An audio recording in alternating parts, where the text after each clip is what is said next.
Não tem nada a ver com os navios-tanque que sofreram ataques naquela área ou com aqueles que a Guarda Revolucionária Iraniana apreendeu durante o verão. Nesta semana, um navio iraniano, o mesmo que a Marinha Britânica reteve em Gibraltar em julho, desapareceu dos sistemas na costa da Síria, no Mediterrâneo. Em junho, um pequeno navio-tanque chinês se aproximou do Golfo Pérsico após 19 dias de viagem, desapareceu dos monitores por quase uma semana e depois reapareceu no mesmo ponto em que seu sinal havia sido perdido. De fato, de acordo com dados nos últimos 20 meses, 5 navios que navegam regularmente entre a China e o Golfo Pérsico fizeram cerca de 50 paradas nos portos da região, mas em outras 28 ocasiões desapareceram dos radares por dias ou semanas.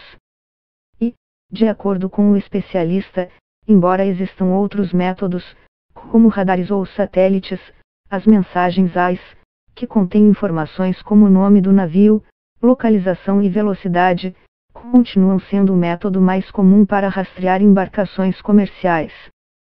Os regulamentos da Organização Marítima Internacional, IMO, exigem que as mensagens AIS sejam transmitidas por qualquer grande embarcação comercial, diz ele.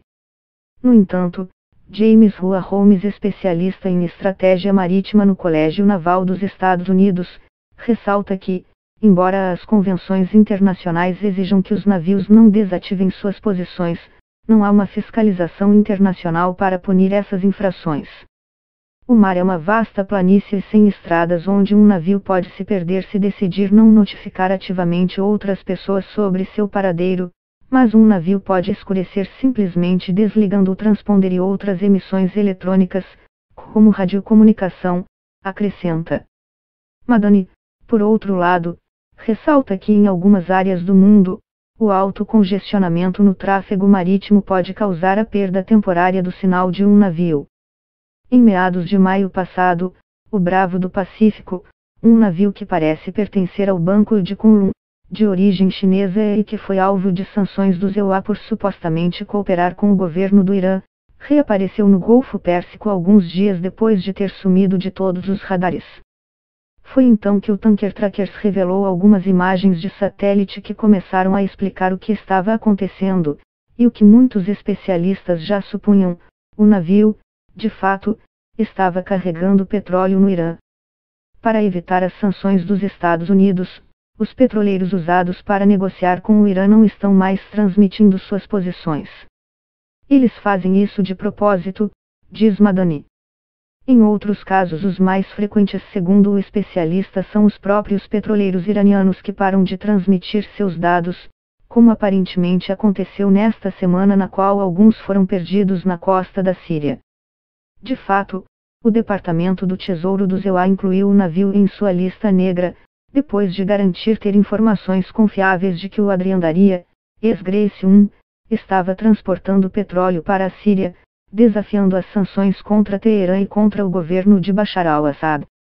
Embora, sob a lei internacional, não seja ilegal comprar ou transportar petróleo iraniano e as sanções da Casa Branca sejam unilaterais, muitas empresas internacionais tendem a respeitá-las para evitar possíveis punições de Washington.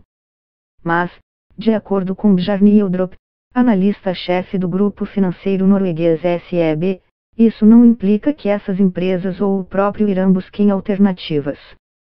A exportação de petróleo por meio do Iraque tem sido frequentemente mencionada como outra maneira que o Irã encontrou, mas é algo que não conseguimos confirmar, diz ele. Aparentemente, alguns petroleiros chineses mudaram seus nomes, os iranianos também o fizeram, como quando o Grace 1 mudou seu nome para Adriandaria, e, em outras ocasiões, eles encontram iranianos em certos pontos e fazem a transferência do petróleo no meio do mar. De fato, em julho passado, de acordo com dados e imagens de Tankers Tracker, um petroleiro chinês, Tianguizhou, encontrou-se perto da ilha de Penang, na Malásia, com um navio da Companhia Nacional de Petróleo do Irã que parou de transmitir seus sinais.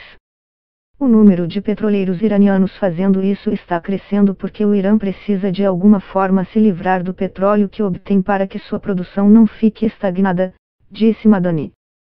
De fato, um relatório de maio do SEB já previa que, desde a entrada em vigor das sanções, uma quantidade crescente de exportações de petróleo do Irã tentaria passar sob o radar das sanções.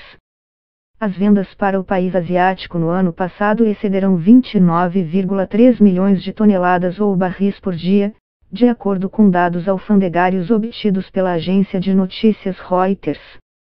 Esse valor implica aproximadamente 6% do total de importações de petróleo de Pequim.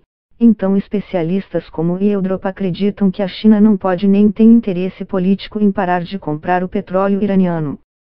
A China declarou que os EUA estão excedendo seus limites legais, que viola os direitos de Pequim de importar petróleo do Irã e que os EUA não têm o direito de impor essas restrições à China, diz ele. De fato, em maio passado, o Ministério das Relações Exteriores da China formalmente reclamou com Washington sobre sua decisão de encerrar as isenções para as importações de petróleo iranianas e anunciou que sua cooperação com Teherã permaneceria legal e razoável.